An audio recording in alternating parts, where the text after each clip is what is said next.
I thought picking up one last fare at midnight would pay my rent. Instead, the man who slid into my back seat was Dante Moretti, the Mafia boss I'd loved and abandoned 3 years ago. His eyes found mine in that rearview mirror, and I knew my carefully rebuilt life was about to shatter. Because the thing about loving a dangerous man is that his enemies don't forget you, even when you run. Within 48 hours, gunmen destroyed my apartment, put my elderly neighbor in the hospital, and turned my 7-year-old son into a target. Dante promised to protect us, but his last family died in a car bomb meant for him. Now I'm trapped between the man who once made me feel alive and the violence that could destroy everything I have left. And the worst part? I'm starting to remember why I loved him in the first place. Subscribe and comment if you've ever had to choose between safety and your heart, because what happens next will leave you breathless.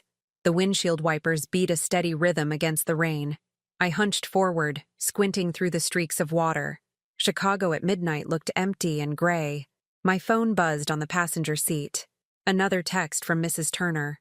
Eli's asleep. Don't worry. I exhaled slowly. Worrying was all I did lately. The rent was overdue. Eli's inhaler needed refilling. My cab license renewal sat unpaid on the kitchen counter. One more fare. Just one more before I went home. The app pinged. A pickup request from the Magnificent Mile. High-end hotels meant good tips. I accepted and turned the cab north. Rain drummed harder on the roof. I passed empty streets and dark storefronts. The city felt haunted after midnight, dangerous in ways I tried not to think about. I pulled up to the Grand Lux Hotel. Gold lights spilled across wet pavement. A doorman held an umbrella over the entrance. A tall figure stepped out. Dark suit, broad shoulders. He moved through the rain without hurrying. The back door opened. He slid inside. Water dripped from his coat onto the leather seat. Where to? I asked. North. I'll tell you when to stop. My hands tightened on the wheel. That voice, deep and quiet. I knew that voice. I glanced in the rearview mirror. His face was shadowed. Rain streaked the windows behind him, but his eyes caught the streetlight. Dark eyes, almost black. Eyes I'd tried to forget for 3 years. Nia felt her stomach drop. Drive, he said. My foot pressed the gas pedal. The cab lurched forward. I kept my eyes on the road. My pulse hammered in my ears. You know where you're going? His voice was calm. You said north. I did. The silence stretched between us, heavy and sharp. I turned onto Michigan Avenue. Red lights blurred in the rain. He leaned forward slightly. I saw his reflection more clearly now. Strong jaw, dark hair touched with gray at the temples, a scar along his left cheekbone. Nia. My breath caught. He said my name softly. Not a question, a statement. I didn't answer. My hands shook on the wheel. I gripped tighter. It's been a long time, he said.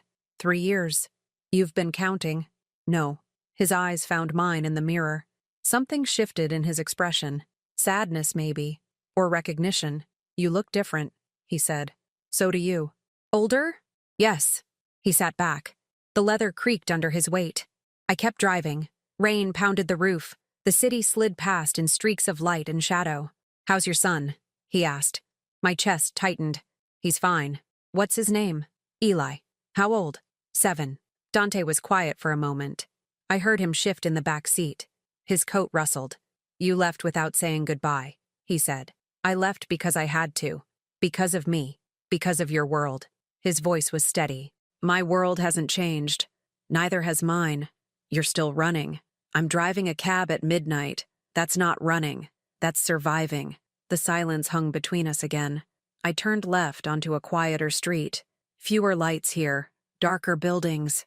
My hands were slick with sweat. Stop here, he said. I pulled to the curb.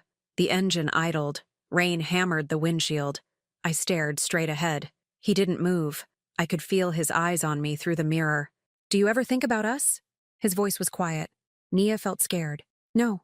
Liar. I turned to face him. He was watching me with those dark eyes. Patient.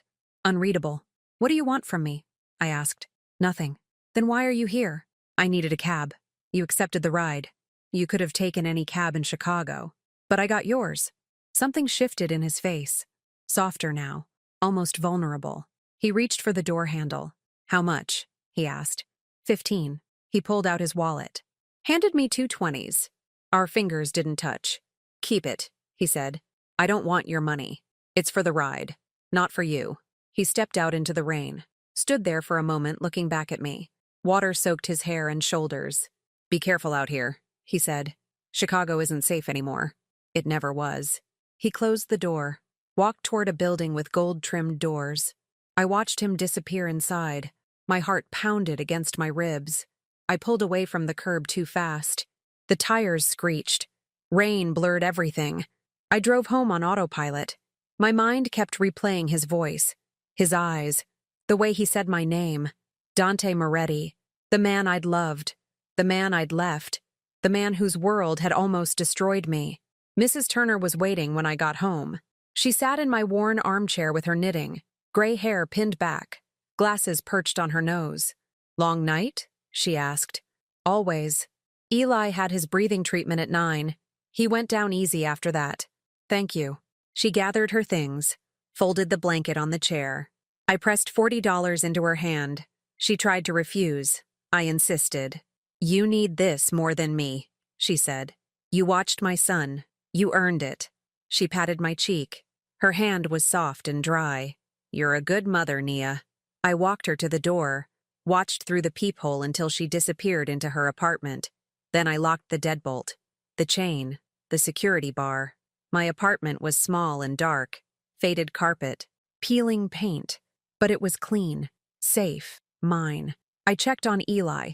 He slept curled on his side, one hand tucked under his pillow. His breathing was steady but thin. The nebulizer sat on his nightstand next to his inhaler.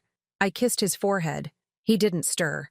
In my own room, I stripped off my damp clothes, put on an old t-shirt, crawled into bed. The sheets were cold. I closed my eyes, saw Dante's face in the mirror, heard his voice asking about Eli. Nia felt exhausted. I'd met Dante 4 years ago. I was 21, an art student working nights at a gallery. He came to a showing, bought 3 paintings, asked me to dinner. I said yes. For 6 months, I lived in his world. Expensive restaurants, private cars, a penthouse with views of the lake. He never told me what he did. I never asked. But I knew. Everyone knew. Dante Moretti ran the South Side, controlled the ports, owned half the city's politicians. I loved him anyway. Maybe because I was young. Maybe because he made me feel protected. Then Marcus died. My husband, my high school sweetheart, shot during a convenience store robbery. Wrong place, wrong time. I was 22, 3 months pregnant, alone. Dante found me at the funeral, held me while I sobbed, promised to take care of me, promised I'd never be alone again. But promises from men in his world always came with blood. A month later, the men who killed Marcus were found dead in an alley, execution style. No witnesses, no arrests. Dante never said he did it. He didn't have to. I left that night, packed a bag, took a bus to the north side, found this apartment, raised Eli alone, 3 years without seeing him, without hearing his voice, without thinking about what we'd had. Now he was back in my cab, in my life, in my head. I stared at the ceiling. Rain tapped the windows. Somewhere outside, a car engine rumbled. I got up, looked through the blinds. A black sedan sat across the street, engine running, headlights off. My chest tightened. I watched for 10 minutes. The car didn't move, didn't leave. Finally, I went back to bed, pulled the covers up to my chin, told myself I was imagining things, but I couldn't sleep. The next morning, Eli ate cereal at our tiny kitchen table. He wore his favorite dinosaur shirt, his hair stuck up in back. Can we go to the park today? He asked. Maybe later. I have to work on the cab. Is it broken again? Just needs an oil change. He nodded, spooned more cereal into his mouth. Milk dribbled down his chin. I smiled. Use your napkin. He wiped his face. His eyes were big and brown. Marcus's eyes.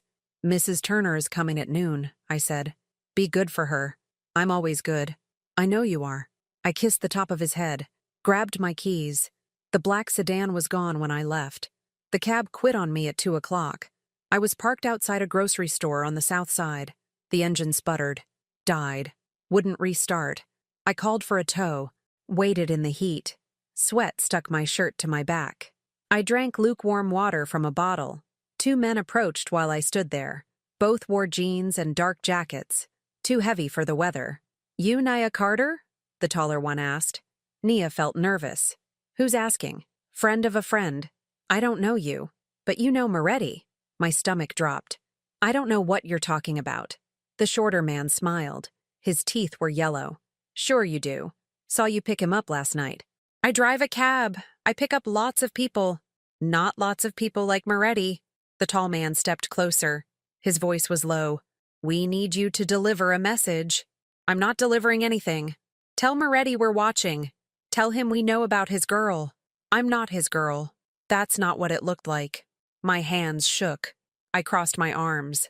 "Leave me alone. Just deliver the message, or things get complicated."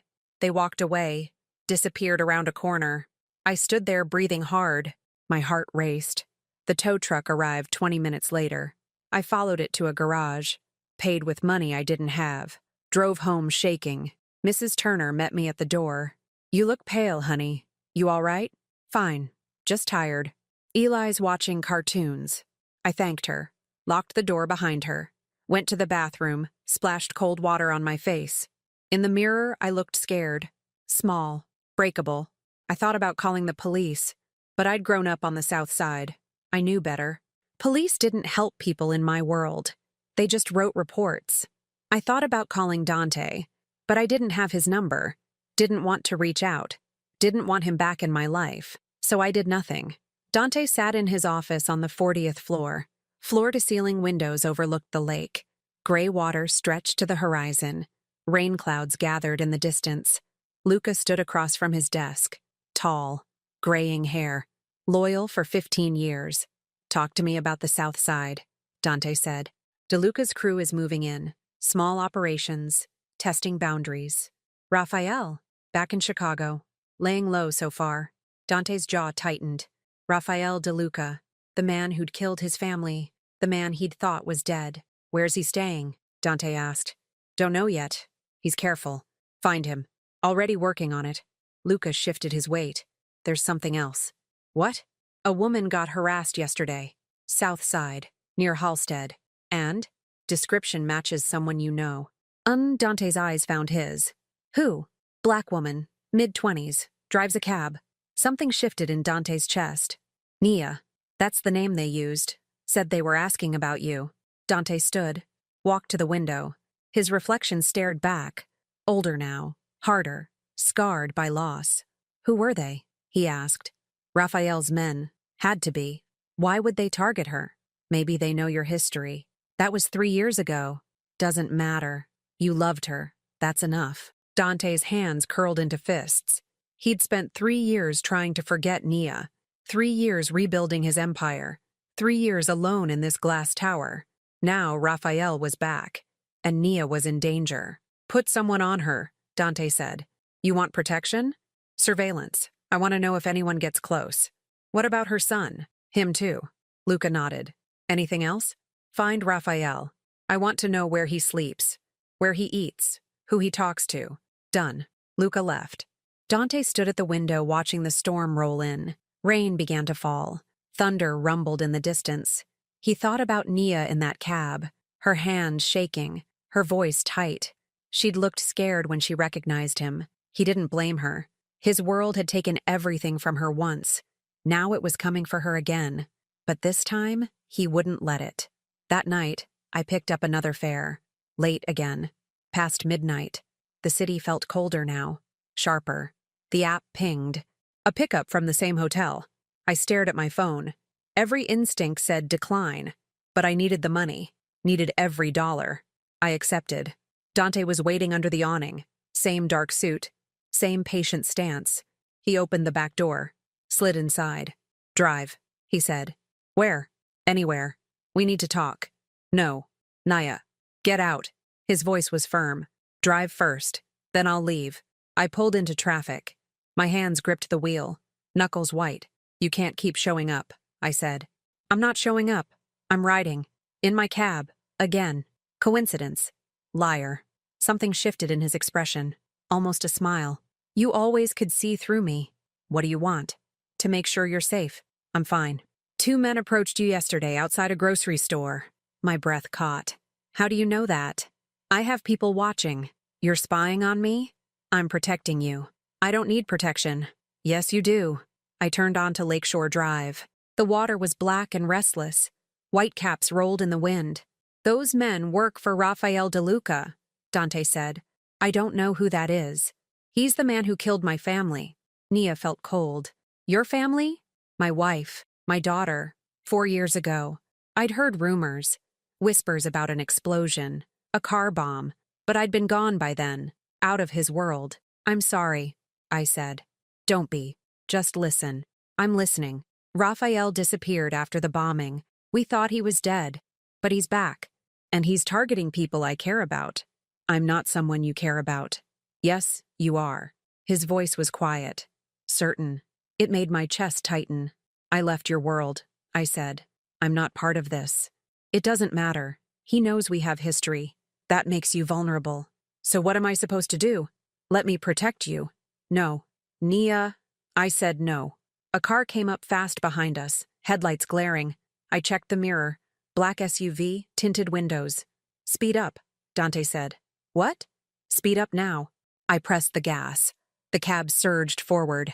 The SUV matched our speed, pulled alongside us. The back window rolled down. I saw the barrel of a gun. Get down! Dante shouted. The first shot shattered my side mirror. The second punched through the rear window. Glass exploded. I screamed, swerved hard. The cab fishtailed. Dante grabbed my shoulder, pulled me low. Drive! He shouted.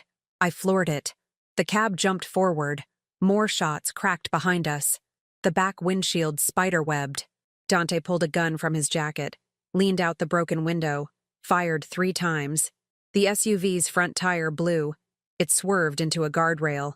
Turn here, Dante said. I yanked the wheel. We careened onto a side street. Narrow, dark, lined with warehouses. There! He pointed to an alley. I turned hard. The cab scraped against a dumpster. Metal screamed. We skidded to a stop. Dante was out before I could breathe. He opened my door, grabbed my arm, pulled me from the cab. Move! My legs shook. He dragged me deeper into the alley, pushed me against a wall, covered my body with his. Stay down, he said. Sirens wailed in the distance, getting closer. Red and blue lights painted the brick walls. I was shaking, couldn't stop shaking. My ears rang from the gunfire. Dante's hand was on my shoulder. Steady, warm. You're okay, he said. You're safe. They shot at us. I know. They tried to kill us. They tried to kill me. You were collateral. Nia felt terrified. Tears burned my eyes.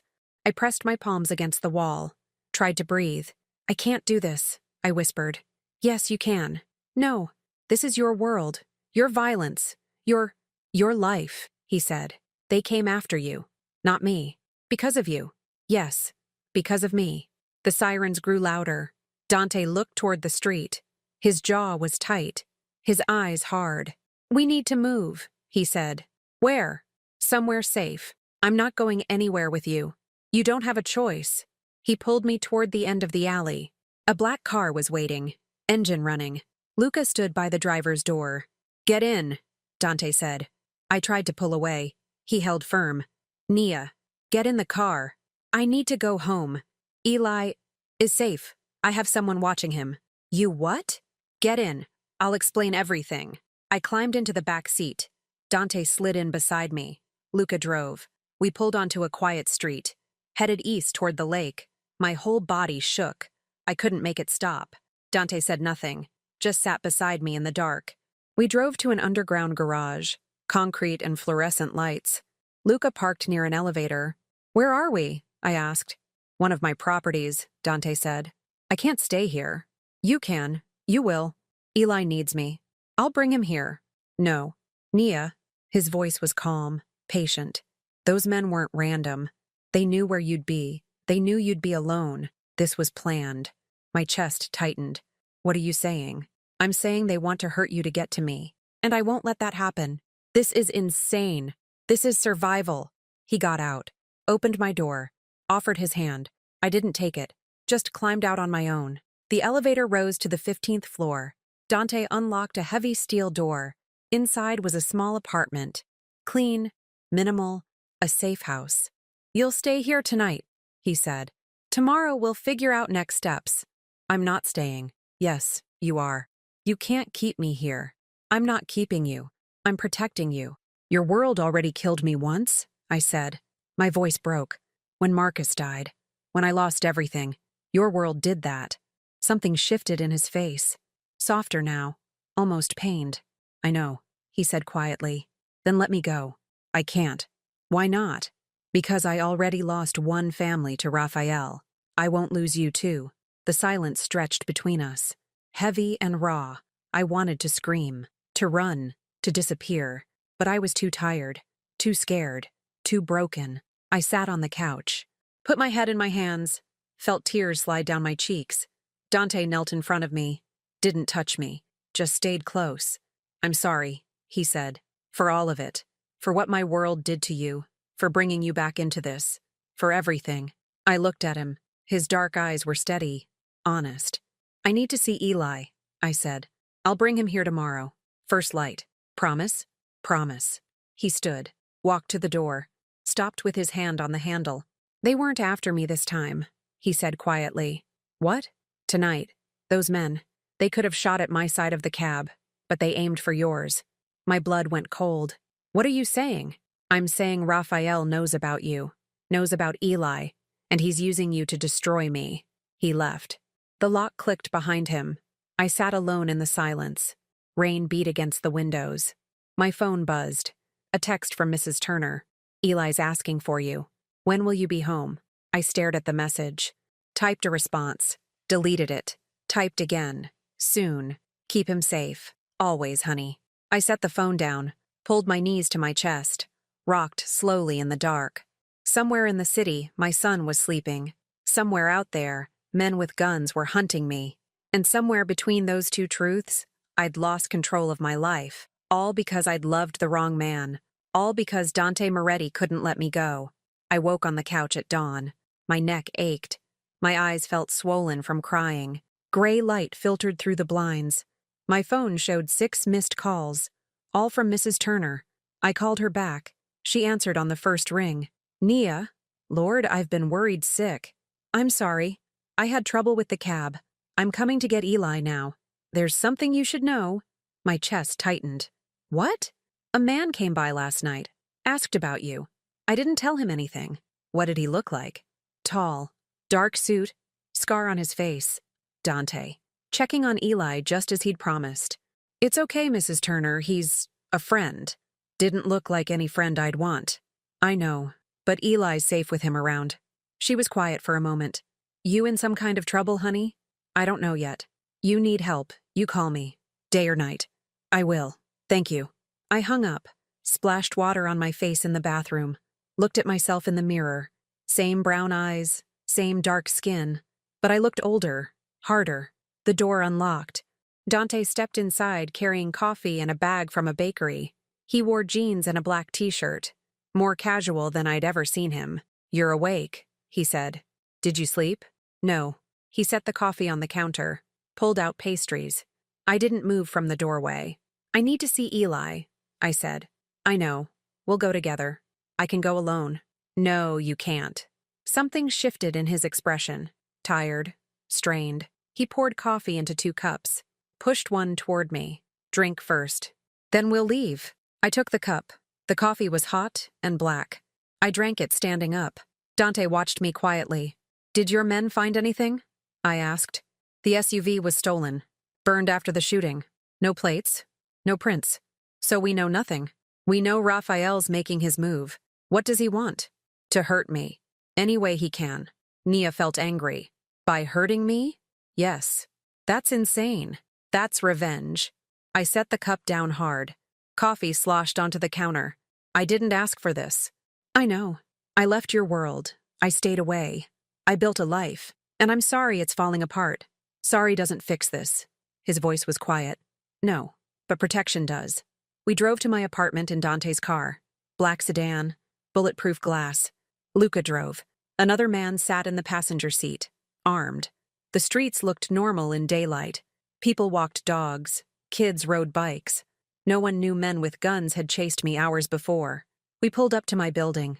Dante got out first, scanned the street, then nodded to me. Mrs. Turner opened her door as I approached mine. Her eyes went straight to Dante. Suspicious. Protective. "This the friend?" she asked. "Yes. He looks like trouble." "He is, but he's trying to help," she sniffed.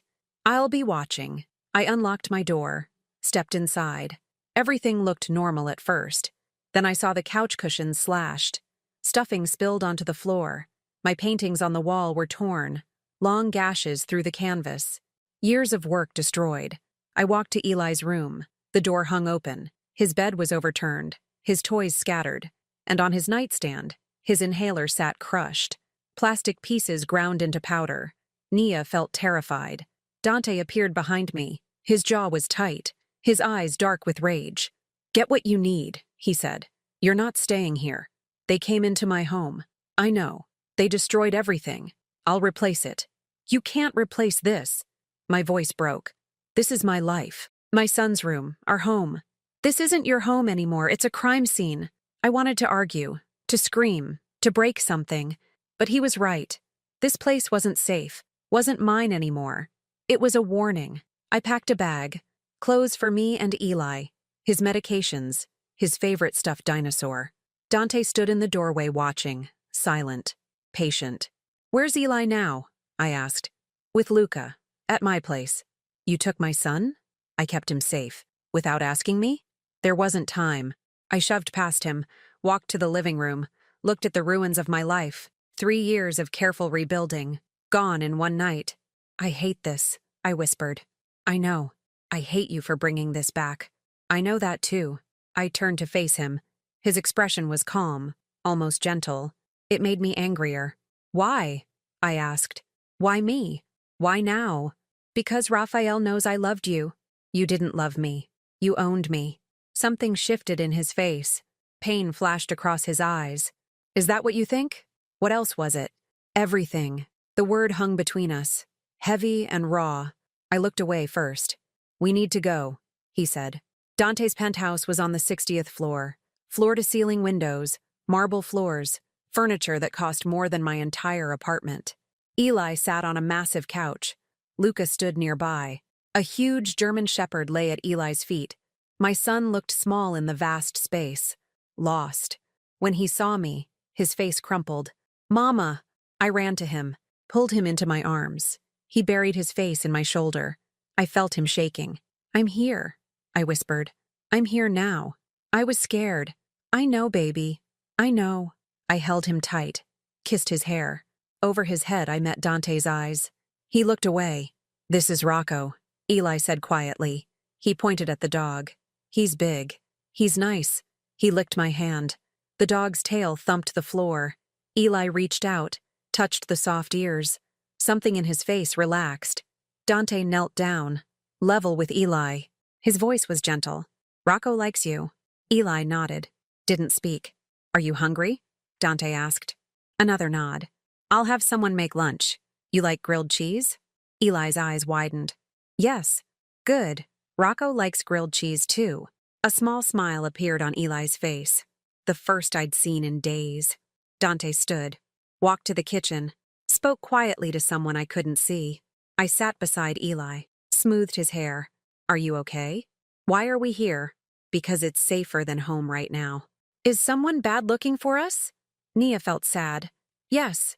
Like the men who hurt Daddy?" My breath caught. Eli rarely mentioned Marcus. The memory was too painful, too big for a 7-year-old to carry. "Different men," I said. "But yes, bad men." "Is he going to protect us?" Eli pointed at Dante. "He's going to try." "Does he have a gun?" "Probably." "Is he your friend?" I hesitated. "He used to be." "What is he now?" I didn't have an answer. Dante returned carrying 2 plates. Grilled cheese cut into triangles. Apple slices on the side. He set one plate in front of Eli, handed me the other, sat in a chair across from us. "Eat," he said. "Both of you." Eli ate slowly. I picked at the sandwich. My stomach felt tight. Dante watched us both. His eyes were unreadable. Where will we sleep? I asked. Guest wing, 2 bedrooms, connected bathroom. How long? As long as it takes. That's not an answer. It's the only one I have. The silence stretched between us. Eli finished his sandwich, fed a piece to Rocco. The dog's tail wagged. Can I watch TV? Eli asked. Of course. Dante pointed to another room. Through there. Eli ran off. Rocco followed. Their footsteps echoed across the marble. I set my plate down. I can't live here. Why not? Because this isn't my world. It's safe. That's all that matters. Safety isn't everything. It is when people are trying to kill you. His voice was firm, final. I wanted to argue, but I was too tired, too scared, too broken. I won't be a prisoner, I said. You're not a prisoner. You're protected. What's the difference? Prisoners can't leave. You can, but you'd be stupid to. I stood, walked to the windows. The city spread below. Tiny cars, distant buildings. Up here, everything looked small, manageable. But I knew better. Down there, men with guns waited, hunted, planned. Tell me about Raphael, I said. Dante was quiet for a moment. Then he stood, came to stand beside me. Not too close, just near. He was my partner once. Dante said, we ran the South Side together, built an empire. What happened? I wanted out, wanted to go legitimate. He didn't. So he killed your family? He tried to kill me. They were collateral damage. His voice was steady, but I heard the pain underneath, raw and old, never healed. I'm sorry, I said. Don't be. I made my choices. They paid the price. That's not fair. No, it's not. He turned away from the window, walked toward a closed door, stopped with his hand on the knob. This was my daughter's room, he said quietly. My chest tightened. Dante, I keep it locked. Haven't been inside since the funeral. You don't have to tell me this. Yes, I do. You need to understand why I'm doing this. I already understand. No, you don't. He opened the door. I followed him inside. The room was frozen in time. Pink walls, white furniture, toys arranged on shelves, a small bed with princess sheets. Isabella? He said. She was 4. Nia felt her throat tighten. Photos covered one wall. A little girl with dark curls and Dante's eyes, smiling, laughing, alive. She loved Rocco, Dante said. Used to dress him in tutus. She was beautiful. She was everything. He picked up a stuffed bear from the bed, held it carefully, like it might break. I wasn't there when it happened, he said. I was at a meeting. Maria took Isabella to the park. They got in the car to come home. The bomb went off. Dante, you don't have to. Maria died instantly. Isabella lived for 2 hours. I held her in the hospital. She asked me why it hurt. I couldn't answer her. His voice broke. Just slightly. Just enough. Something shifted in his expression. Grief, raw and endless. I stepped closer, put my hand on his arm. He flinched but didn't pull away. I'm sorry, I whispered. I thought Raphael died in the blast too. Witnesses said he was in the car, but he wasn't. He planned it. Knew I'd be late. Knew Maria would take Isabella alone. Why? Because I was leaving the life, walking away. He couldn't let that happen. Dante set the bear down, touched the frame of a photo. I spent 2 years hunting him. Found nothing. No body, no proof. Then last month his name appeared on a cargo manifest. He's been alive this whole time? Yes. Hiding, waiting. And now he's back. Yes. Why? Dante looked at me. His eyes found mine, dark and certain. Because he knows I found something worth protecting again. My breath caught. Me. You and Eli. We're not your family. You could be. The words hung in the air. Heavy. Impossible. I stepped back, shook my head. No, that's not happening. Nia, I'm not replacing her. I'm not becoming another casualty in your war. You already are. The moment Raphael saw you in my cab, you became a target. Nia felt frustrated. This is insane. This is survival. I left the room, went to check on Eli. He sat cross-legged on the floor watching cartoons. Rocco's head rested in his lap. Both looked content. I sat beside them, pulled Eli close, kissed his forehead. He leaned against me without taking his eyes from the screen. Dante appeared in the doorway. watched us for a moment, then disappeared. That night, Eli slept in one of the guest bedrooms. I sat beside his bed until his breathing evened out. The inhaler sat on the nightstand, ready, just in case. I found Dante in the living room. He stood at the windows, whiskey glass in hand. The city lights reflected in the glass. "He's asleep," I said. "Good. He likes Rocco. Rocco likes him." I sat on the couch. The leather was soft and cold. Dante didn't turn around. "Thank you," I said quietly. "For what?" "For keeping him safe. For the food. For this place." "You don't need to thank me." "Yes, I do." He turned, looked at me. His eyes were tired, shadows underneath. "I won't let anything happen to either of you," he said. "You can't promise that." "I can try." "Your trying got your daughter killed." The words came out harsh, cruel. I regretted them immediately. Something shifted in his face. Pain. Then nothing. "You're right," he said quietly. "It did." "Dante, I didn't mean—" "Yes, you did. And you're right to be angry. Right to be scared. Right to hate me for dragging you back into this." He set the glass down, walked toward his bedroom, stopped at the door. "But whether you like it or not, you're in this now. And I'm the only thing standing between you and Raphael." The door closed behind him. I sat alone in the massive room. The silence hung heavy, oppressive. I thought about running, taking Eli and disappearing. But where would we go? Raphael knew my name, my son's name. Running wouldn't save us. Only Dante could. 3 days passed. Eli settled into a routine. Cartoons in the morning, lunch with Rocco, drawing in the afternoon. He talked more, smiled more. The fear in his eyes faded slightly. I watched him sprawled on the floor with crayons and paper. Dante sat nearby reading something on his tablet. Rocco slept between them. Eli held up a drawing. "Look, Mama." I came closer. The picture showed 3 people and a dog, a woman, a child, a tall man, stick figures holding hands. "Who's this?" I pointed at the man. "That's Dante. That's you. That's me. That's Rocco. We look like a family. We are a family." Nia's breath caught. "Eli, why can't we stay here forever?" I glanced at Dante. He'd gone still, his eyes on the drawing, his face unreadable. "Because this isn't our home," I said gently. "It could be. Baby, it's complicated." "Why?" "Because it just is." Eli frowned, went back to his drawing, added a sun, a house, a tree. Dante stood abruptly, walked out of the room. I heard a door close down the hall. I found him in Isabella's room, standing by the window, shoulders tight, hands clenched. "You okay?" I asked. "He drew us as a family. He's 7. He doesn't understand." "Maybe he does." "Dante," he turned. His eyes found mine. "What if he's right? He's not. What if we could be that? A family? We can't. Why not?" "Because I'm not her. Because Eli's not Isabella. Because you can't fix the past by replacing it." Something shifted in his expression. Hurt, then anger. "Is that what you think I'm doing? Isn't it?" His voice was tight. "You don't know anything about what I'm doing. Then tell me." The silence stretched between us, long and painful. Finally, he spoke. "When Maria died, I wanted to die too.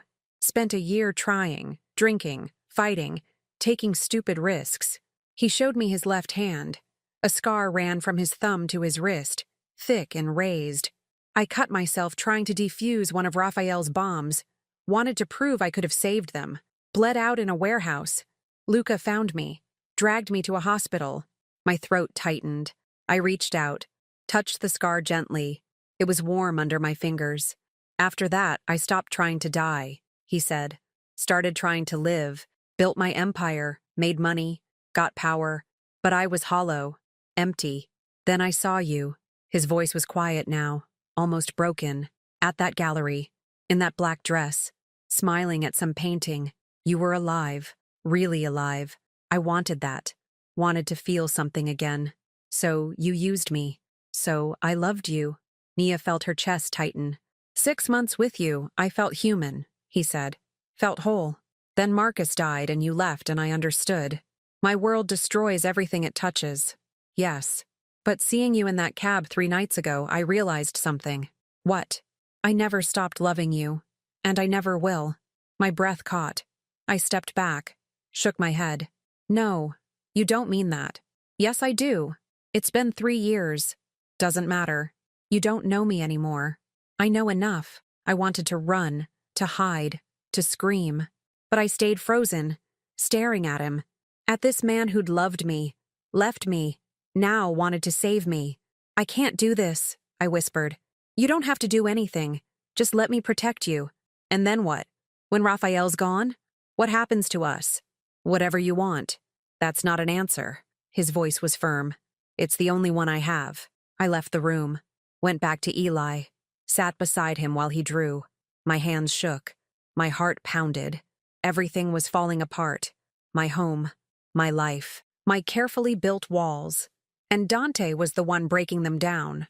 That evening, Luca burst into the penthouse. His face was pale, his breathing hard. Turn on the news, he said. Dante grabbed the remote.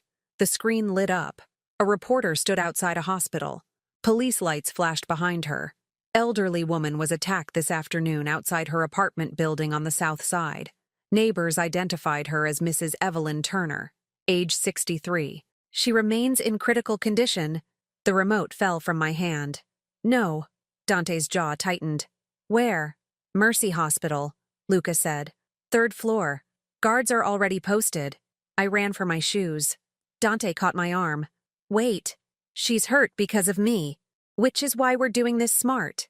He pulled out his phone, made 3 calls, arranged security, transportation, everything. 10 minutes later, we were in the car. Luca drove. 2 more cars followed. I sat in the back, shaking. Dante's hand covered mine. She'll be okay, he said. You don't know that. I do. Mrs. Turner is strong.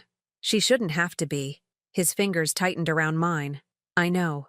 Mrs. Turner looked small in the hospital bed. Bandages covered her head. Her arm was in a cast. Machines beeped steadily. I took her hand. Her skin felt papery, fragile. Mrs. Turner? I whispered. Her eyes fluttered open, cloudy but aware. Nia, I'm here. They were looking for you, honey. Nia felt her throat close. I know. I'm so sorry. Not your fault. Her voice was weak. Told them I didn't know where you were. You should have told them. You shouldn't have protected me. That's what neighbors do. Tears burned my eyes, slid down my cheeks. I held her hand carefully. I'm going to make this right, I said. You stay safe. That boy needs you. I will. Her eyes closed. Her breathing evened out. The nurse touched my shoulder. She needs rest. I nodded. Kissed Mrs. Turner's forehead. Followed Dante out. In the hallway, I leaned against the wall. Put my head in my hands. Felt everything crashing down. This has to stop, I said. It will. When? Soon. How many more people get hurt first? Dante's voice was quiet. I don't know. I looked up at him. His eyes were dark, tired, guilty. I can't do this alone anymore, I whispered. You won't. Promise? Promise. He pulled me close, wrapped his arms around me. I let myself lean into him. Just for a moment, just to feel something solid. We're leaving the city, he said. Tonight. I have a place upstate. Secure. Hidden. What about Mrs. Turner? I'll have her moved. Private facility. Best care. What about my life? My job? Everything? Your life is staying alive. Nothing else matters. Nia felt exhausted. He was right. I knew he was right. But accepting it meant accepting his world again.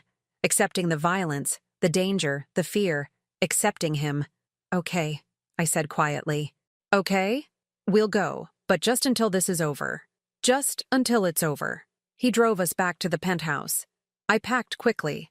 Eli asked questions I couldn't answer. Dante carried our bags. Luca coordinated with the other men. 2 hours later, we left the city in a convoy. 3 black cars, armed guards. My son asleep in my lap. I watched Chicago disappear in the rearview mirror. The lights fading, the skyline shrinking. Somewhere behind us, Raphael was hunting, planning, waiting. But ahead of us was safety, a chance to breathe, a moment of peace before the storm. I looked at Dante. His eyes were on the road, his jaw tight, his hands steady on the wheel. Thank you, I said quietly. He glanced at me. Something shifted in his expression, soft, almost gentle. For what? For trying. I'm not just trying anymore, Nia. I'm succeeding. How do you know? Because you're still here. You're still breathing. You're still mine to protect. The words settled between us. Heavy. True. Impossible to escape. I closed my eyes, held Eli tighter, and prayed that Dante was right, that protection would be enough, that we'd survive this, that when it was over we'd still be whole. The estate sat on 20 acres of forest, a stone house surrounded by trees, no neighbors for miles, just silence and shadows. Dante carried Eli inside. I followed with our bags. The house was warm. Someone had turned on lights, stocked the fridge, made beds. Luca sent people ahead, Dante said. You're safe here. I looked around. Wood floors, stone fireplace, windows facing the woods. It felt isolated, protected. How long? I asked. As long as it takes. You keep saying that. Because it's true. Eli stirred in Dante's arms, mumbled something about Rocco. Dante carried him upstairs. I heard footsteps overhead, a door closing softly. When he came back down, I was standing at the window, watching darkness swallow the trees. He's asleep, Dante said. Thank you. You should rest too. I can't. Try. He touched my shoulder, gently. I didn't pull away, didn't lean in, just stood there feeling his hand, warm and steady. I'm scared, I whispered. I know. What if Raphael finds us? He won't. You can't promise that. No, but I can make it unlikely. I turned to face him. His eyes were dark, tired, but certain. Something shifted in his expression, softer now. Go upstairs, he said. Sleep. I'll keep watch. You need sleep too. I'll sleep when you're safe. Dante, go, please. I went. Checked on Eli one more time. He slept curled around his stuffed dinosaur. His breathing was steady, peaceful. In my own room, I lay in bed staring at the ceiling, listened to the house settle, the woods whisper, the silence stretch. Somewhere downstairs, Dante kept watch, protecting us, protecting me. And for the first time in 3 years, I felt almost safe. Morning came soft and golden. Sunlight filtered through the trees. Birds sang. The air smelled clean. I found Eli in the kitchen eating cereal. Dante stood at the stove making eggs. Rocco sat between them, tail wagging. Morning, Dante said. Morning. Coffee's ready. I poured a cup, sat across from Eli. He smiled at me, his eyes bright, less fearful than yesterday. Can we go outside? He asked. Maybe later. Dante said there's a stream. Did he? Dante set a plate in front of me. Scrambled eggs, toast. Simple. Perfect. After breakfast. He said, we can walk down together. Eli bounced in his seat. Really? Really? Nia felt her chest tighten. Watching them together. Dante so patient. Eli so trusting. It looked natural. Right. It looked like a family. After breakfast, we walked through the woods. Dante led. Eli held my hand. Rocco ran ahead chasing squirrels. The stream was clear and shallow. Rocks lined the bottom. Eli crouched at the edge, touched the water, laughed when it was cold. Can I put my feet in? He asked. Sure, I said. He pulled off his shoes, stepped carefully into the stream. His face lit up. Pure joy. Uncomplicated. Dante stood beside me, close but not touching. We watched Eli splash and laugh. He's happy here, Dante said quietly. For now. That's all we have. For now. I looked at him. His eyes were on Eli. Soft. Almost wistful. Something shifted in his face. Longing, maybe. Or loss. You're thinking about Isabella, I said. Always. Does it hurt less? No. But I'm learning to carry it. My throat tightened. I reached out, took his hand. His fingers curled around mine, warm and strong. I'm sorry, I said. Don't be. She'd have liked Eli. You think so? I know so. They both love dinosaurs. A small smile touched my lips. Yeah, they do. Eli called to us, pointed at a fish. We walked closer, watched it dart through the water, silver and quick. For a moment, everything felt normal, safe, almost perfect. Then Dante's phone buzzed. He pulled it out, looked at the screen. His jaw tightened. What? I asked. Luca, Raphael's men hit one of my warehouses last night. Anyone hurt? 2 guards, Minor injuries. He's escalating. Yes. Nia felt nervous. Why? Because he knows where I am.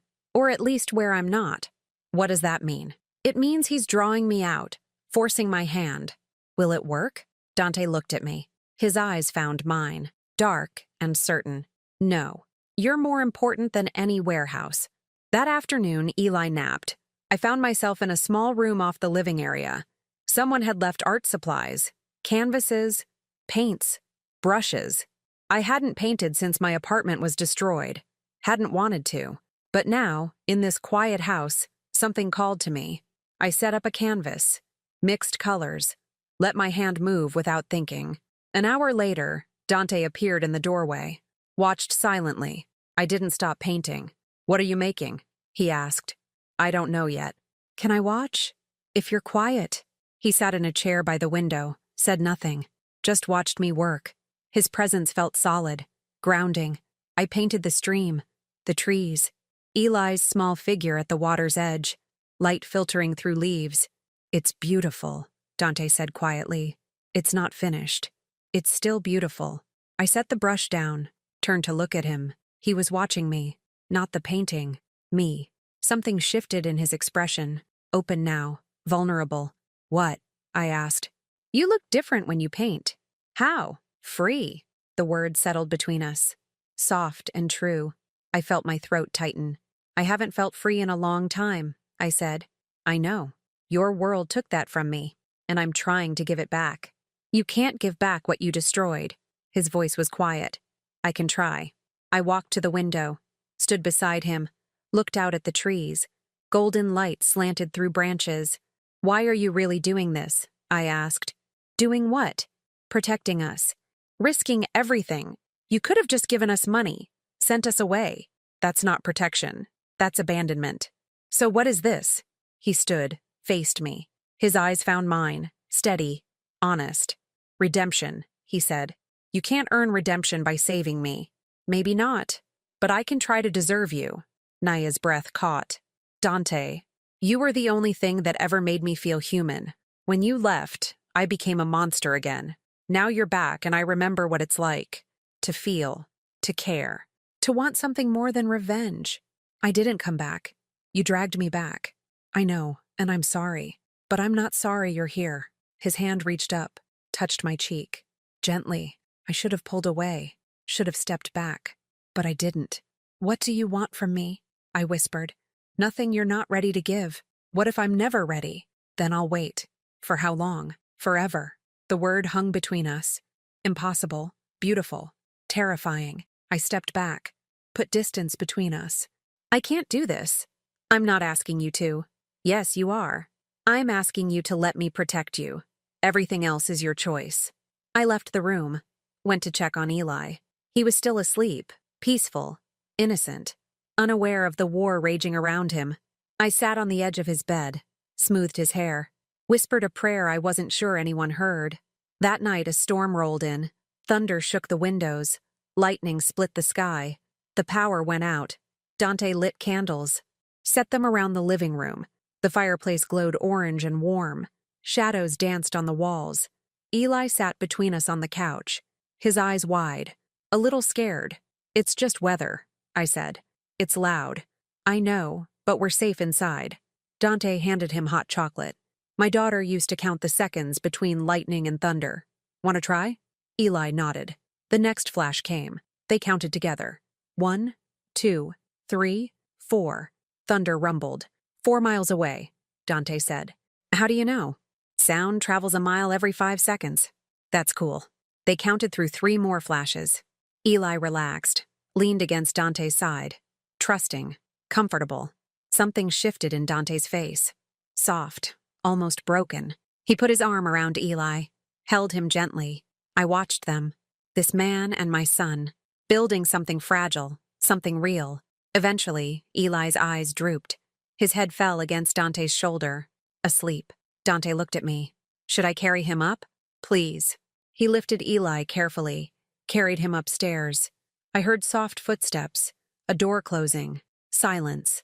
When he came back, I was standing at the window, watching rain streak the glass.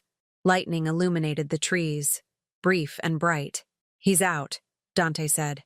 "Thank you." "For what?" "For being patient with him. He makes it easy." I turned, looked at him in the candlelight. Shadows softened his face, made him look younger, less dangerous. "Sit with me?" he asked. I hesitated, then nodded. We sat on the couch, not touching, just close. The fire crackled. Rain drummed the roof. "Tell me about your wife," I said. Dante was quiet for a moment. "Maria?" "Yes." "Why?" "Because I want to understand." He leaned back, stared at the ceiling.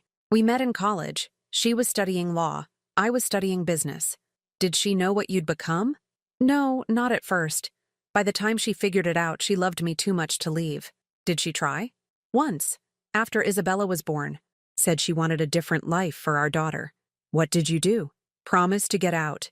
To go legitimate. To build something clean." His voice was quiet now, strained. "I was working on it when Raphael made his move. 2 more months and I would have been out. 2 more months and they'd still be alive." Naya felt sad. "You can't think like that." "Why not?" "It's true. It's torture. Maybe I deserve it." I reached out, took his hand. His fingers tightened around mine, warm and rough. "No one deserves that," I said.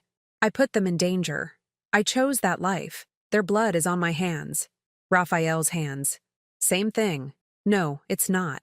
He looked at me. His eyes were wet, shining in the firelight. Something shifted in his expression. Raw. Broken. "I failed them," he whispered. "You loved them. That's not failure." "It wasn't enough." "Love is always enough." "Is it?" He leaned closer. His breath trembled against mine. His hand came up, cupped my face. "Nia," he said quietly. My heart pounded. "Dante, I need you to know something." "What?"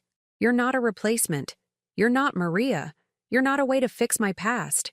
"Then what am I?" "You're my future, if you'll let me have one." Nia's breath caught. His face was so close. His eyes dark and certain. His thumb brushed my cheek. Gentle. Careful.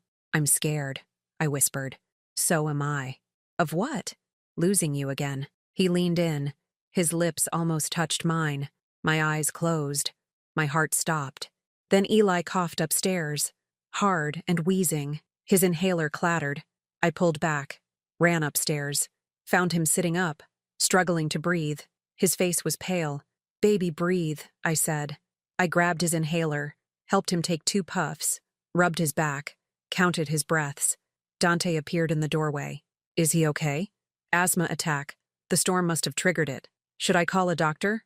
"No, he's improving." "See?" Eli's breathing slowed, evened out. Color returned to his cheeks. He leaned against me, tired. "I'm okay, Mama. I know. Just rest." I stayed with him, stroked his hair, hummed softly. Dante sat in a chair by the door, watching, waiting. An hour later, Eli slept peacefully. I stood, stretched, looked at Dante. "Thank you for staying," I said. Where else would I go? We walked downstairs together. The storm had passed. Stars appeared through breaking clouds. The candles had burned low. "I should sleep," I said. "Nia." "Yes?" "What almost happened?" "On the couch." My chest tightened. "I know. I meant it. Everything I said. I know that too. Does it change anything?" I looked at him. This man who'd loved me, lost me, saved me, wanted me. "I don't know yet," I said quietly. "That's okay. I can wait." "You keep saying that." "Because it's true." I went upstairs, lay in bed staring at darkness. My lips still tingled. My heart still raced. Tomorrow, I'd think clearly. Tomorrow, I'd sort through everything. Tomorrow, I'd decide what I wanted. But tonight, I'd just let myself feel. Morning came bright and clear. The storm had washed everything clean. I woke to birds singing, sunlight warm on my face. Eli was already downstairs. I heard his laughter, Dante's voice, deep and gentle. I started down the stairs, stopped halfway. Something felt wrong. The silence stretched too long. Then glass shattered. Eli screamed. I ran, burst into the kitchen. Dante had Eli behind him, his gun drawn. The back door hung open. "Get down!" Dante shouted. Gunfire erupted from the woods. Bullets punched through windows. Wood splintered. Glass exploded. Dante returned fire. 3 shots. precise. A body fell outside. "Move!" he said. He grabbed Eli. I followed. We ran down a hallway. Dante kicked open a door. A panic room. Steel walls. No windows. He shoved us inside. "Stay here. Don't open this door for anyone but me or Luca." "Where are you going?" I asked. "To end this." "Dante, no!" More gunfire. Closer now. Inside the house. Footsteps pounded overhead. Dante's eyes found mine. "I love you. Remember that." The door slammed shut. Locked from outside. I heard his footsteps running. More gunfire. Shouting. Eli clung to me. Shaking. Crying. I held him tight. Covered his ears. Whispered prayers. Gunshots echoed through the house. 1, 2, 5, 10. I lost count. Just held Eli tighter. Rocked him. Told him we'd be okay. Then silence. Long. Terrible. Silence. I waited. Counted seconds. Minutes. My hands shook. My breath came short. Finally, footsteps approached. Slow. Uneven. The lock clicked. The door opened. Dante stood there. Blood soaked his shirt. His left shoulder. His face was pale. Jaw tight. "It's over," he said. Then he collapsed. Nia screamed. I caught him. Eased him down. Blood pooled on the floor. Hot and red. "Eli, get towels," I shouted. He ran. Came back with armfuls. I pressed them against Dante's shoulder. Applied pressure. His eyes fluttered. "Stay with me," I said. "Nia, don't talk. Just breathe. Raphael's men, are they dead?" "Yes, all of them." "Then shut up and let me help you." His hand found mine. Squeezed weakly. Blood seeped through the towels. Too much blood. "Eli, call Luca," I said. "Speed dial 2. He grabbed Dante's phone. Made the call. Handed it to me. "Luca, we need help. Dante's been shot." "How bad?" "Bad. Shoulder. Bleeding heavily. I'm 20 minutes out. Keep pressure on it. Don't let him lose consciousness." "Hurry!" I dropped the phone. Looked at Dante. His eyes were closing. His breathing shallow. "No. Look at me," I said. "Stay awake. Tired. I know, but you have to fight." "Why?" "Because I need you. Eli needs you. You can't leave us." Something shifted in his expression. His eyes focused slightly. "Promise?" "Promise what?" "That you need me." Nia felt her throat close. "Yes, I promise. I need you. Okay? So don't you dare die." His hand squeezed mine. "Okay. That's right. Okay. Just keep breathing. Keep looking at me." Eli knelt beside us. Touched Dante's hand. "Please don't die." Dante's eyes found him. "Won't. Promise. You promised Mama too." "I know. Going to keep it." Blood soaked through another towel. I replaced it. My hands were red. Sticky. Shaking. Time crawled. Each second an eternity. Dante's breathing grew shallower. His skin paler. His eyes dimmer. "Talk to me," I said. "Stay awake." "About what?" "Anything. Everything. Just talk." "You're beautiful." "Dante?" "Even covered in my blood.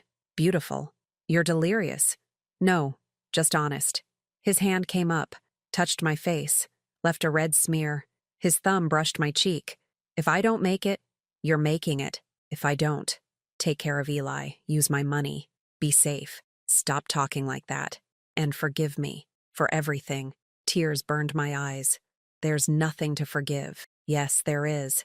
"No, there isn't. You saved us. You protected us. You loved us." His eyes were wet now. "Still do." "Then live, please. Just live." Tires screeched outside. Doors slammed. Footsteps pounded. Luca burst in with 2 medics. They took over, worked fast, stopped the bleeding, started an IV, loaded Dante onto a stretcher. "He'll make it," one medic said. Bullet missed the artery. I followed them outside. A helicopter waited in the clearing. Blades spinning, wind whipping. They loaded Dante inside. I climbed in after, held his hand. Eli sat beside me, terrified. The helicopter lifted. Dante's eyes found mine, tired, pained, but alive. "Don't let them take you," he whispered. "I'm right here. Promise. I promise. I'm not going anywhere." His eyes closed, but his hand stayed in mine, warm, real, alive. I looked out the window. The forest disappeared below. The estate grew small. Smoke rose from the house. Raphael's men were dead, but the war wasn't over. Not yet. Dante had survived. We'd survived. But at what cost? I looked at my son. Blood on his shirt, fear in his eyes. Too young for this violence, this terror.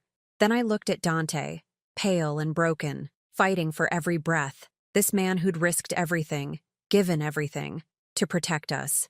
Nia felt something shift inside her.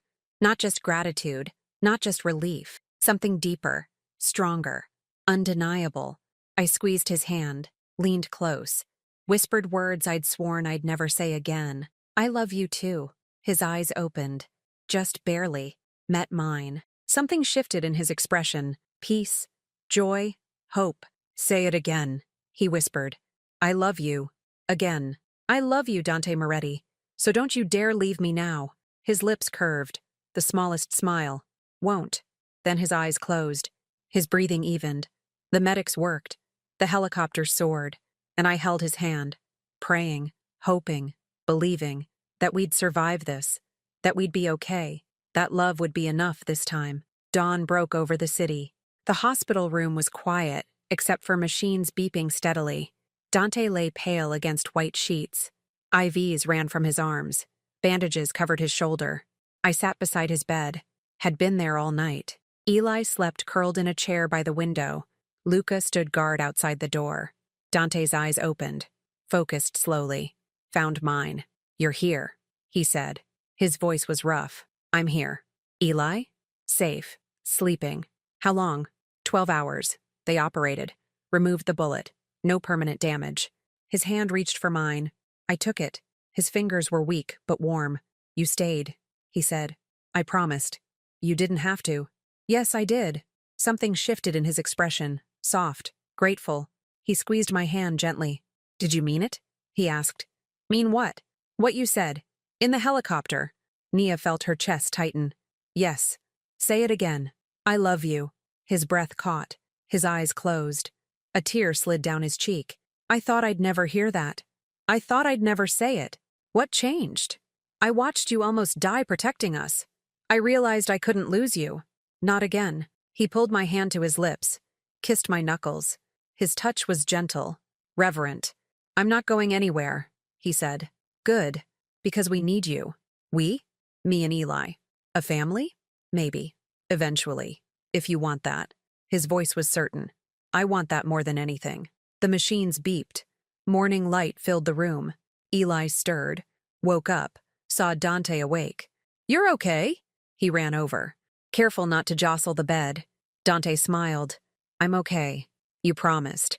I keep my promises. Eli climbed onto the bed, curled against Dante's good side. Dante's arm came around him, held him close. I watched them, my son and this man, building something real, something lasting, something worth fighting for. 3 days later, Dante was discharged. We went to a different safe house, smaller, in the city, armed guards at every entrance. Luca brought news. Raphael's crew is falling apart. Without leadership, they're scattered. Raphael himself? Dante asked. Still in hiding, but we're getting close. How close? Days. Maybe hours. Dante nodded, winced as pain shot through his shoulder. I helped him sit, adjusted his pillows. You need rest, I said. I need to finish this. Let Luca handle it. No, this is personal. His voice was firm, final, but I saw the exhaustion in his eyes, the pain he tried to hide. At least wait until you're healed, I said. I'll wait. But not long. Luca left. Eli played with Rocco in another room. Dante and I sat in the quiet. What happens after? I asked. After what? After Raphael. After all this is over. What happens to us? Dante was quiet for a moment. What do you want to happen? I don't know yet. Yes, you do. Nia felt nervous. I want normal, safe, boring even. I can give you that. Can you? Can you really leave this world behind? For you? Yes. What about your empire? Your power? Everything you built? His eyes found mine. It's just things. You're real. Eli's real. That's what matters. You make it sound easy. It's not, but it's necessary. He reached for my hand. I gave it. His fingers laced through mine, warm and rough. I'm getting out. he said. Luca will take over. I'm signing everything to him. The businesses, the properties, all of it. When did you decide this? In the helicopter, when I thought I might die. I realized I'd spent 4 years building an empire to fill the void, but it never worked. The void was still there. And now? Now you fill it. You and Eli, that's enough. My throat tightened. I squeezed his hand. Are you sure? I've never been more sure of anything. A week passed. Dante healed slowly. His shoulder improved. Color returned to his face, strength to his body. Eli grew comfortable in the new routine. School by video call, playing with Rocco, drawing pictures of our strange new life. One evening, Dante called me to his office. Luca was there. Papers spread across the desk. It's done, Luca said. Everything's transferred. You're officially retired. Dante signed the last document, set the pen down, looked at me. Free, he said quietly. How does it feel? Terrifying and perfect. Luca gathered the papers. There's one more thing. We found Raphael. Dante went still. Where? Old warehouse on the south side. Same place he planned the bombing 4 years ago. Is he alone? 2 guards, maybe 3. When? Tonight, if you want. Dante looked at me. His eyes searched mine. I need to do this. Nia felt scared. I know. Come with me. What? I want you there. Need you there. This ends tonight and I want you to see it end. Dante, I can't. Please. The word was soft, pleading. I'd never heard him beg before. Never seen him vulnerable. Okay, I said quietly. Eli stays here. Extra guards. He'll be safe. Promise? Promise. We drove through dark streets. 3 cars. Armed men. Dante sat beside me in the back. His hand covered mine. You don't have to watch, he said. Then why bring me? So you know it's over. So you can see him. So there's no doubt. The warehouse loomed ahead. Broken windows. Rusted metal. A monument to decay. We parked a block away. Walked the rest. Dante moved stiffly. His shoulder not fully healed. But his eyes were hard. Focused. Inside, the warehouse was dark. Empty. Footsteps echoed. Then voices. Arguing. Getting closer. Raphael appeared from the shadows. Older than his photos. Gray hair. Lined face. But the same cold eyes. Moretti, he said. I wondered when you'd show. Raphael, you look terrible. Someone shoot you? You're men. Before I killed them. Raphael smiled. Good help is hard to find. Why did you come back? Unfinished business. Me? You, your legacy, your empire. I built that with you. Then you wanted to throw it away. Go legitimate. Be a family man. His voice dripped with contempt. So I took your family. Showed you what weakness costs. Dante's jaw tightened. You killed innocent people. I killed liabilities. Your wife was soft. Your daughter was a distraction. They made you weak. They made me human. Same thing. Dante pulled his gun, aimed it steady. This ends now. Raphael didn't flinch. You won't shoot me. You want answers. Want to understand why I did it. I already understand. You're a monster. We're both monsters. You just pretend otherwise. No, I was a monster, but I'm choosing to be something different. Because of her? Raphael looked at me, his eyes cold, calculating. The cab driver, the one you loved before, didn't learn your lesson the first time? Nia felt angry. Leave her out of this. She's already in this. Has been since you got in her cab, since you dragged her back into your world. Dante's voice was steady. That's on me. Not you. But I can use it. Just the same as I used Maria. Used Isabella. Pawns in our game. There is no game. There's just you. Dying. Tonight. Raphael smiled. Then shoot. Prove you're still the man I made. Dante's finger tightened on the trigger. I held my breath. Waited for the shot. The end. But Dante lowered the gun. No, he said. No. I'm not giving you what you want. You wanted me to become a monster again. To prove you were right about me. But you're wrong. He turned to Luca. Call the feds. He's theirs. Raphael laughed. They'll never make anything stick. They will. I'm testifying. Giving them everything. Every deal. Every contact. Every crime you committed. You'll die in prison. Forgotten. Something shifted in Raphael's face. Rage. Fear. He lunged. A knife flashed in his hand.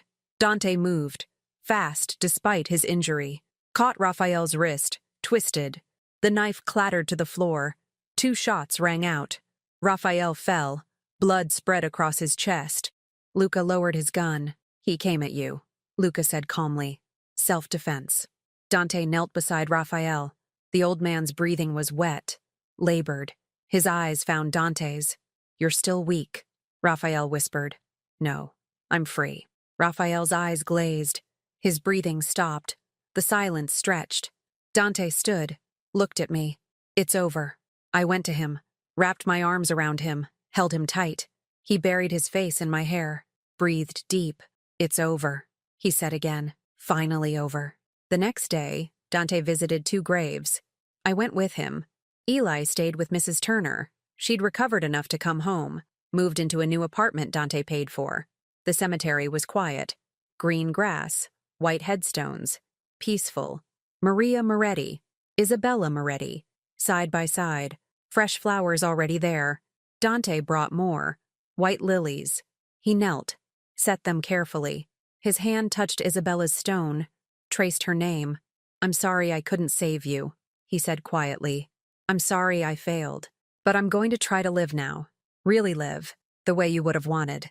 He stood, took my hand. I want you to meet them. Dante? Please. I knelt beside him, looked at the names carved in stone. This woman he'd loved. This child he'd lost. I'm Nia, I said softly. I love your husband, your father. I'm going to try to make him happy, to give him the life he deserves.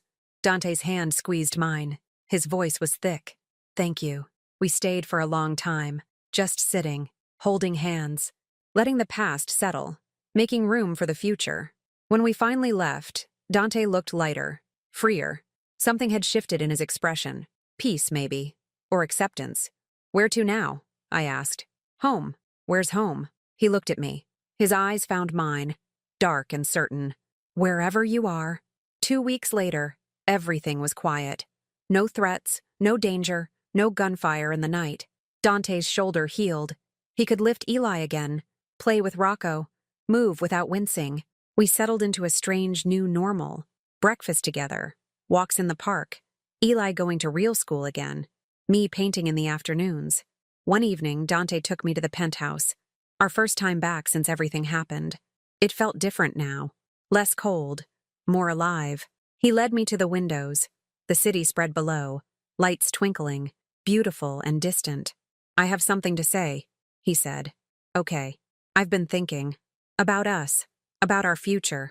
Nia's breath caught. And? I don't want to rush you. Don't want to push. But I need you to know what I want. What do you want? His hands took mine. Warm and steady. His eyes found mine. Honest. Open. I want mornings with you. Evenings with Eli.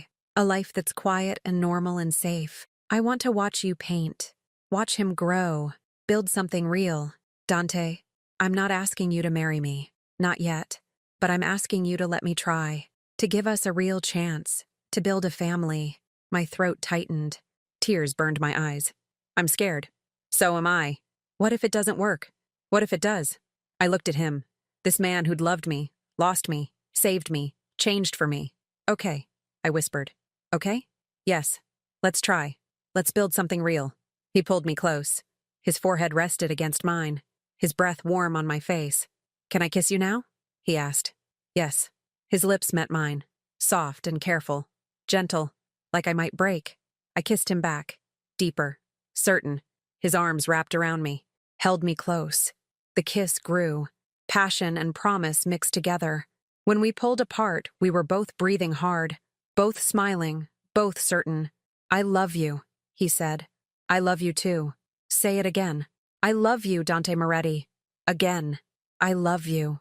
He kissed me again. Slower this time. Savoring. My hands slid up his chest. Into his hair. Held him close. The city lights blurred. The world faded. There was only us. Only this moment. Only love. When we finally stopped, he held my face. His thumb brushed my cheek. Thank you, he said. For what? For giving me another chance. For loving me anyway. For making me human again. You were always human. You just forgot for a while. And you reminded me. We reminded each other.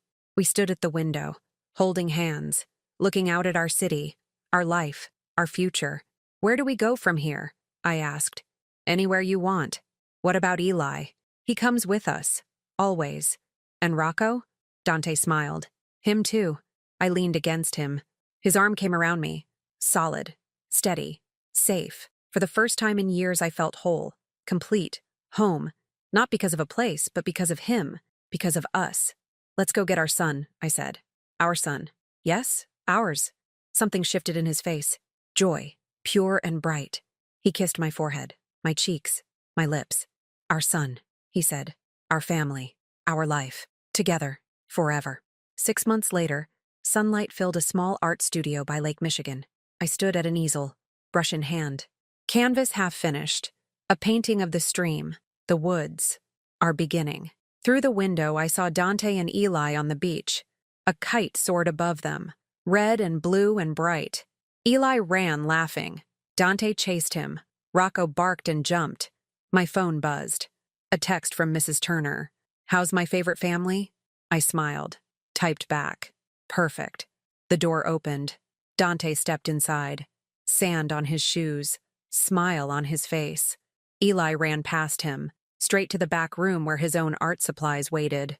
How's the painting? Dante asked. Almost done. Can I see? Not yet. He came closer, wrapped his arms around me from behind, rested his chin on my shoulder, looked at the canvas.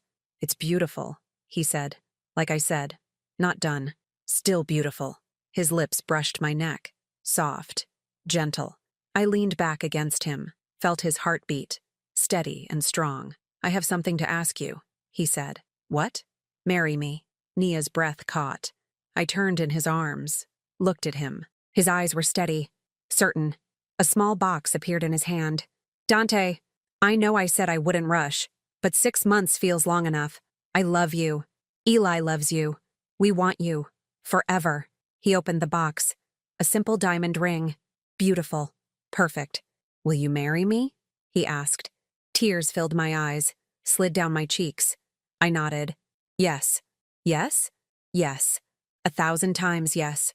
He slipped the ring on my finger, kissed me deeply, held me close. I felt him smile against my lips. Eli, he called. Come here. Our son ran in, stopped when he saw us, eyes wide. What? He asked. Your mom said yes. Yes to what? To marrying me, to being a real family. Eli's face lit up. He jumped, pumped his fist. Yes! We all laughed. Dante scooped him up, spun him around. I watched them, my heart so full it ached. This man, this boy, this life, everything I'd never known I needed, everything I'd almost lost, everything that saved me. Dante set Eli down, pulled me close. The three of us stood together, holding each other, complete. I love you both, Dante said. We love you too, I said. Eli hugged us tighter. Can Rocco be the ring bearer? We laughed. Absolutely. That evening, we sat on the beach, watching the sunset, orange and pink and gold. Eli built sandcastles. Rocco dug holes. Dante held my hand. Are you happy? He asked. Yes. Are you? More than I ever thought possible. No regrets? None. You? I thought about it. The cab ride, the gunfire, the fear, the pain, all of it leading here, to this moment, this peace. No regrets, I said. Good. The waves rolled in, gentle and constant. The sky darkened. Stars appeared, one by one, bright and clear. Eli ran over, sat between us, sandy and tired and happy. We wrapped our arms around him, held him close. This is perfect, he said. Yes, I said. It is. Dante kissed my temple. Thank you. For what? For saying yes.